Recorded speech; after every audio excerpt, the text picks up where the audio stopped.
Hi welcome back to my channel. ఈ రోజు కథ ప్రేమ జల్లు 12వ భాగాన్ని వినేద్దాం. చంటి ఉదయాన్నే రవిని తీసుకుని వాళ్ళ పొలం దగ్గరికి వెళ్ళాడు.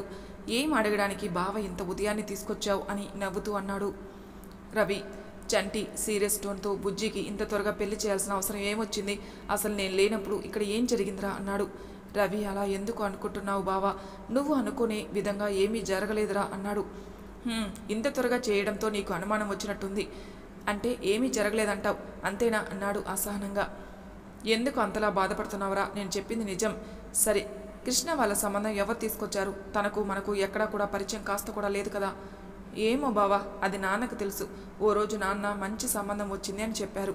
బుజ్జి విషయంలో నాన్న ఎంత కేరింగ్గా ఉంటారో నీకు కూడా తెలుసు కదా అని బుజ్జి ఎలా ఓకే చేసింది జరిగిందంతా చంటికి చెప్పాడు రవి. రే, బుజ్జి మనస్ఫూర్తిగా ఒప్పుకుంటే మరి ఎందుకు కృష్ణతో అది సంతోషంగా లేదు? దాని కళ్ళల్లో బాధ నేను చూశానురా. అది దేనికో చాలా పెయిన్ తీసుకుంటుంది. నీకు కూడా ఎందుకు అలా ఉందో తెలీదా అని అడిగాడు చంటి. లేదురా బావా, నిజంగా బంగారం సంతోషంగా లేదా? అందరితో నవ్వుతూ ఉంటే నిజంగా ఆనందంగా ఉందిలే అనుకున్నానురా. బంగారం ఎందుకు బాధపడుతుంది? ఏ విషయంలోరా? రే బావా, బంగారం నేను అడిగినా నిజం చెప్పదు. తను నీకు మాత్రమే అన్ని విషయాలు చెప్పుకునేది చిన్నప్పటి నుంచి. అందుకే నువ్వే తన బాధ తెలుసుకోరా అన్నాడు బాధగా రవి. చంటి ఆలోచిస్తూ, రే నువ్వు బాధపడకు, నేను కనుక్కుంటా అని ఇద్దరు ఇంటికొచ్చారు. ఇంట్లో బుజ్జి కృష్ణ ఏం చేస్తున్నారో చూద్దాం రండి.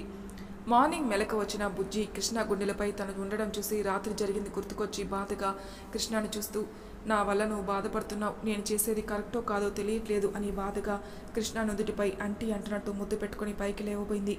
కృష్ణ బుజ్జి లేవగానే తనకు కూడా మెలక వచ్చింది. కానీ బుజ్జి ఏం చేస్తుందో చూద్దామని సైలెంట్గా నిద్రపోతున్నట్టు నటించాడు. బుజ్జి మాటలు వినపడి బుజ్జి ఎందుకో కావాలని తనకు దూరంగా ఉండాలని అనుకుంటుందని ఎందుకని ఆలోచిస్తూ ఉండగా బుజ్జి ముద్దు పెట్టి లేవబోతే తనని పట్టుకుని అలాగే తన మీదకు లాక్కున్నాడు. బుజ్జి కంగారుగా లేవడానికి చూసింది. కానీ కృష్ణ గట్టిగా పట్టుకుని ఉండడంతో కదలలేక దీనంగా మొహం పెట్టి వదలండి అంది. కృష్ణ బుజ్జి కళ్ళలోకి చూస్తూ, ఎందుకు బుజ్జోడా అంత భయం? నీకు నేనంటే ఇష్టం లేదా? అందుకే నాకు దూరంగా ఉంటున్నావా? లేకపోతే నేనేమన్నా తప్పు చేశానా అన్నాడు బాధగా.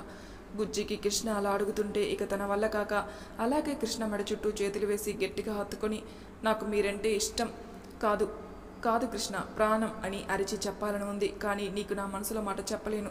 నేను చెప్పిన మరుక్షణం నువ్వు నన్ను క్షణం కూడా వదలకుండా నాకు ఊపిరి కూడా ఆడనంతగా నన్ను నీలో కల్పిస్తుంటావు. కానీ కొన్ని రోజుల తర్వాత నువ్వు నా మీద ఇష్టం తగ్గింది అని బోరు ఫీల్ అయితే నేను చచ్చిపోతారా?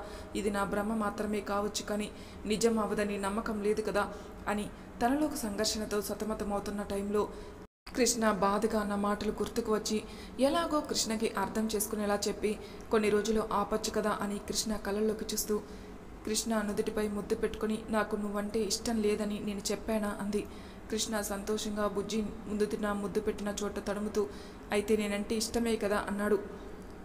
అని నేను చెప్పానా అంటూ కళ్ళెగరేసింది. కృష్ణ అయోమయంగా చూస్తూ, ఓసై నువ్వు ఖచ్చితంగా నా మీద పగబెట్టేశావే, అందుకే నన్ను మెంటలను చేయడానికి ఇలా తెక్కతెక్కగా చెప్తున్నావు. ఇష్టం లేదా అంటే ఉంది అంటావు, మళ్ళీ లేదు అంటావు, అర్థమయ్యేలా చెప్పవే అన్నాడు బ్రతిమలాడుతున్నట్టు.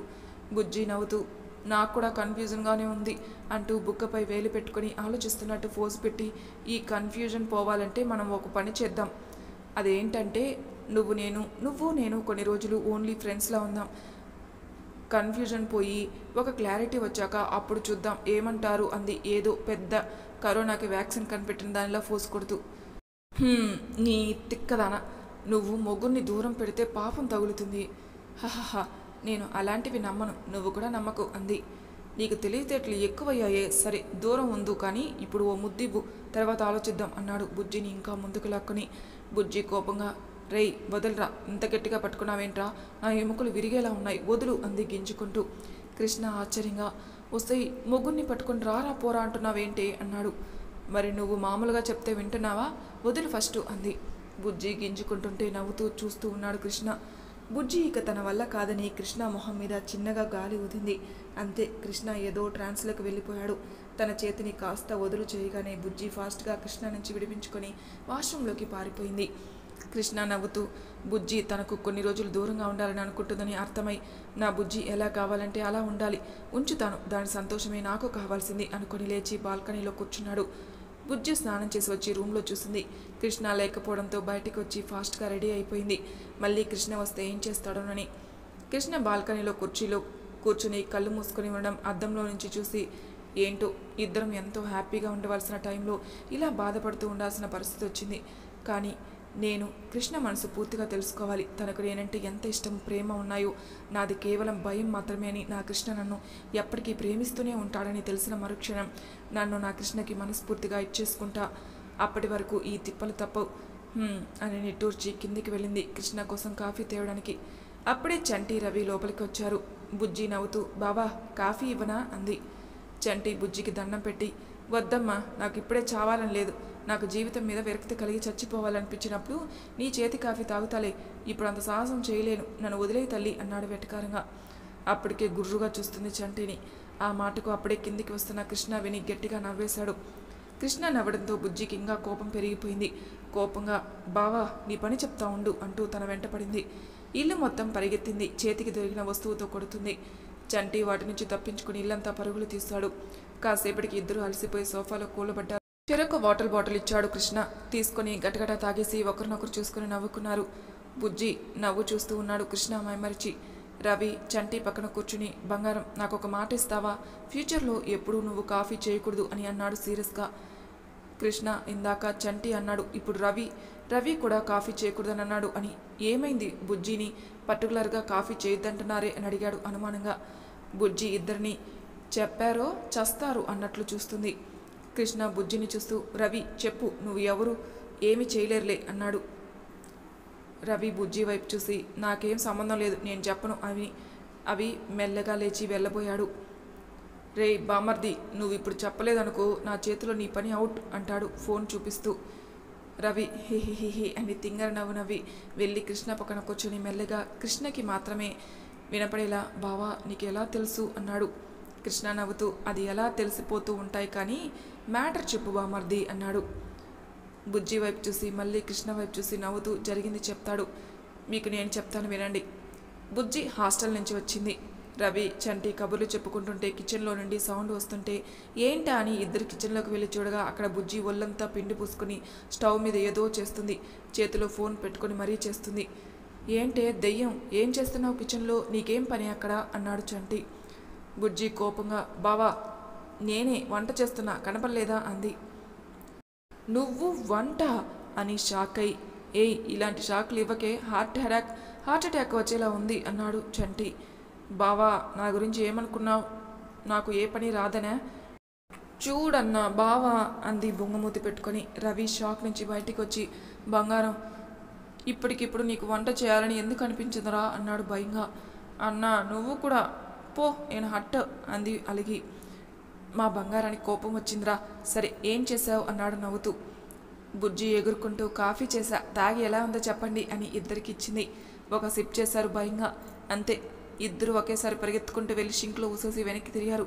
బుజ్జి ఏడుపు మొహం పెట్టుకుని చూస్తుంటే ఇద్దరు హిహిహిహి బంగారం కాఫీ పొడి వేసి పెట్టాలి కానీ ఇలా ఏదో వేసి పెట్టకూడదు నాన్న అన్నాడు రవి నోరు ఏదోలా అవుతుంటే.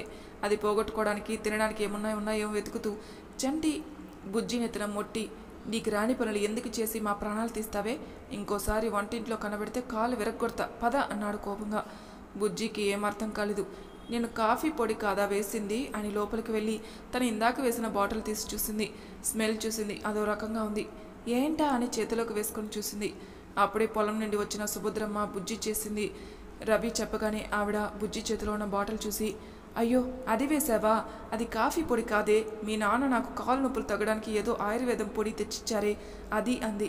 అంతే చంటి పడి నవ్వుతూ అత్త ఇది ఫ్యూచర్లో మొగుడికి కూరలకు బదులు ఇంకేదో చేసి వాడికి హాస్పిటల్ బెడ్ పర్మనెంట్ చేస్తుంది అన్నాడు. బావా అంటూ తన వెంట పడింది కొట్టడానికి. ఇది బావా బుజ్జి కాఫీ స్టోరీ అన్నాడు రవి. కృష్ణ చాలాసేపు నవ్వుతూనే ఉన్నాడు. బుజ్జి ఉడుక్కుంటూ తన రూమ్కి వెళ్ళింది. బామర్ది ఫ్యూచర్లో నా పరిస్థితి ఏంటి అన్నాడు పైకి చూస్తూ. ఏముంది బంగారం వంట చేయకుండా జాగ్రత్త పడడమే అని సలహా ఇచ్చాడు. అంతే అంటావా అన్నాడు కృష్ణ నీరసంగా. చంటి నవ్వి కృష్ణ అదేదో ఓసారి అలా అయింది, తర్వాత పట్టుబట్టి వంట నేర్చుకుంది అత్త దగ్గర, ఇప్పుడు బాగా చేస్తుంది, నువ్వు భయపడాల్సిన పని లేదు అన్నాడు. కృష్ణ చంటిని చూస్తూ తను చేయాల్సిన పని లేదులే బ్రదర్ అన్నాడు నవ్వుతూ. చంటి దగ్గరికి వచ్చి బావా నాకు ఐస్ క్రీమ్ కావాలి పదా తెచ్చుకుందాం అంది కృష్ణ వైపు సీరియస్గా చూస్తూ. బుజ్జి ఐస్ క్రీమ్ కావాలి అంటూ చంటిని తీసుకెళ్ళమని అడిగింది. కృష్ణ ఇందాక తనని టీచ్ చేశాడని ఉడుక్కుంటూ చంటిని అడిగింది. కృష్ణ నవ్వుతూ నేను వస్తాను పద, మీ బావెందుకు అంటూ రవి బైక్ కీస్ ఇవ్వు అని తన దగ్గర కీస్ తీసుకుని బయటికి వెళ్ళాడు. బుజ్జి నేను రాను అంటూ సోఫాలో కూర్చుంది. కృష్ణ వెనక్కి తిరిగి అరే ఇప్పుడు నేనేమన్నానని నా మీద అంత కోపం అన్నాడు. బుజ్జి మొహం పక్కకు తిప్పుకుంది. బుజ్జి ఏంటి ఆ పొగరు, అల్లుడు గారు ఏమనుకుంటారు, భర్త మాటను ఎప్పుడు నిర్లక్ష్యం చేయకు, ఎవరైనా చూస్తే నిన్ను కాదు నిన్ను ఇలా పెంచామని మమ్మల్ని అంటారు, మంచి మర్యాద నేర్పలేదని అంటూ క్లాస్ పీకారు సుభద్రమ్మ. బుజ్జి సుభద్రమ్మ మాటకు ఎదురు చెప్పలేక కోపంగా పోమా ఎప్పుడు ఇంతే నువ్వు అంటూ బుంగమూతి పెట్టుకుని కృష్ణ వెంట వెళ్ళడానికి బయటకు వచ్చింది. బైక్ తీసి కూర్చుని స్టార్ట్ చేశాడు కృష్ణ. బుజ్జి ఒక సైడ్ కూర్చుంది, కృష్ణకి దూరంగా జరిగి కూర్చుంది. బుజ్జి అలా కూర్చోవడం చూసి ఏంటే ఇది, సరిగా కూర్చో అన్నాడు. నేను ఇలాగే కూర్చుని వస్తా, ఇష్టం ఉంటే తీసుకెళ్ళు, లేదంటే నేను మా బావతో వెళ్తా అంది నిర్లక్ష్యంగా. కృష్ణ దీనికి గోరోజనం చాలా ఉంది, చెప్తా, నాకు టైం వస్తుంది అప్పుడు చెప్తానే అనుకుని కోపంగా బైక్ ముందుకు పోనిచ్చాడు. కృష్ణ మనసులో మాట విన్నట్టు చూద్దాంలే అంది. దీనికి నేను మనసులో అనుకున్నది కూడా తెలుస్తుందా అని ఆశ్చర్యపోయాడు కృష్ణ. కొద్ది దూరం వెళ్ళగానే అక్కడ పెద్ద స్పీడ్ బ్రేకర్ వచ్చింది. అది చూసి నవ్వుకుంటూ చెప్తానుండు నీ పని అని స్పీడ్ పెంచి సడన్ బ్రేక్ వేశాడు. అంతే. ఎటో చూస్తూ కూర్చున్న బుజ్జి బ్రేక్ పడగానే ఒక్కసారిగా కృష్ణకి అతక్కుపోయింది. బుజ్జిని ఏదో చేద్దామని బ్రేక్ వేసిన కృష్ణ బుజ్జి తనని అలా బ్యాక్ నుంచి హత్తుకోగానే ఏదో ఫీల్, బాడీ జిల్లుమంటూ గుండెల్లో మ్యూజిక్ స్టార్ట్ అయింది. బుజ్జికి కూడా ఆ ఫీల్ హాయిగా ఉంది. కానీ వెనక్కి జరిగి మనసులో నేనేంటి ఇలా టెంప్ట్ అయిపోతున్నా, నో నేను స్ట్రాంగ్గా ఉండాలి, వస్తే బుజ్జి అతను కావాలని నేను టెంప్ట్ చేస్తున్నాడు, నువ్వు జాగ్రత్తగా ఉండాలి అని తనని తనే స్ట్రాంగ్ చేసుకుంటూ కోపంగా కిందికి దిగి ఏంటి పిచ్చి పిచ్చిగా ఉందా, ఎందుకు బ్రేక్ వేశావు అంటూ చెడామడా తిట్టేసింది. కృష్ణ చెవులు మూసుకుని వసే ఆపవే నీ తిట్లు, ఆ డైనోసర్ నోరేసుకుని అరవడం కాదు, కళ్ళు దించి ముందుకు చూడు అన్నాడు. బుజ్జి ముందుకు చూసింది. అక్కడ స్పీడ్ బ్రేకర్ చూసి ఓహ్ షిట్ నీ ఆత్రం తగలయ్యా, వెనక ముందు చూసి చావు కదా అని తనలోని తను తిట్టుకుంటూ కోపంగా చూస్తున్న కృష్ణ వైపు చూసి హే హే హే హే అని తింగర నవ్వు నవ్వి చెవులు రెండు పట్టుకుని చాలి అంది క్యూట్గా ఫేస్ పెట్టి. అంతే ఇంకేముంది, కృష్ణ తన క్యూట్ ఫేస్ చూసి కోపం హుష్కాకి నవ్వుతూ సరే ఎక్కు అంటూ బైక్ స్టార్ట్ చేశాడు. బుజ్జి బుద్ధిగా ఈసారు 2 సైడ్స్ కూర్చుంది. కృష్ణ నవ్వుతూ పోనిచ్చాడు. కోపాన్ని మర్చిపోయి ఆనందంగా ఐస్ క్రీమ్ తిని హుషారుగా కబుర్లు చెప్పుకుంటూ ఇంటికొచ్చారు. చంటి టిఫిన్ తింటుంటే నానమ్మ చిన్నగా నిన్న మీ మామ ఫోన్ చేశారు నాన్న అన్నారు. చంటి తింటూనే ఇన్ని రోజులు మనం ఏమయ్యామో అక్కర్లేని మనుషులకి ఇప్పుడు ఎందుకు గుర్తు వచ్చామంట అన్నాడు వెటకారంగా. అదేంటి నాన్న అలా అంటావు, ఎంతైనా మీ అత్తకి ఇది పుట్టినిల్లు, దానికి మాత్రం ఆ మమకారం ఉండదా ఏంటి, నీకు వాళ్ళ పిల్లని ఇవ్వాలని మీ అత్త అనుకుంది, నువ్వు చేసుకోను అన్నావని ఇన్ని రోజులు అలిగి కనీసం నన్ను చూడ్డానికి కూడా రాకుండా ఉంది. ఇప్పుడు అది కొంచెం కోపం తగ్గించుకొని రేపు ఇక్కడికి వస్తారట, అదే ఇప్పుడు ఎందుకు వస్తున్నట్టు అంటున్నా అన్నాడు చంటి. నానమ్మ నవ్వి అది వచ్చాక నువ్వే అడుగు, నన్ను ఎందుకు అడుగుతున్నావు, నాకేమన్నా చెప్తేగా నీకు చెప్పడానికి అంది.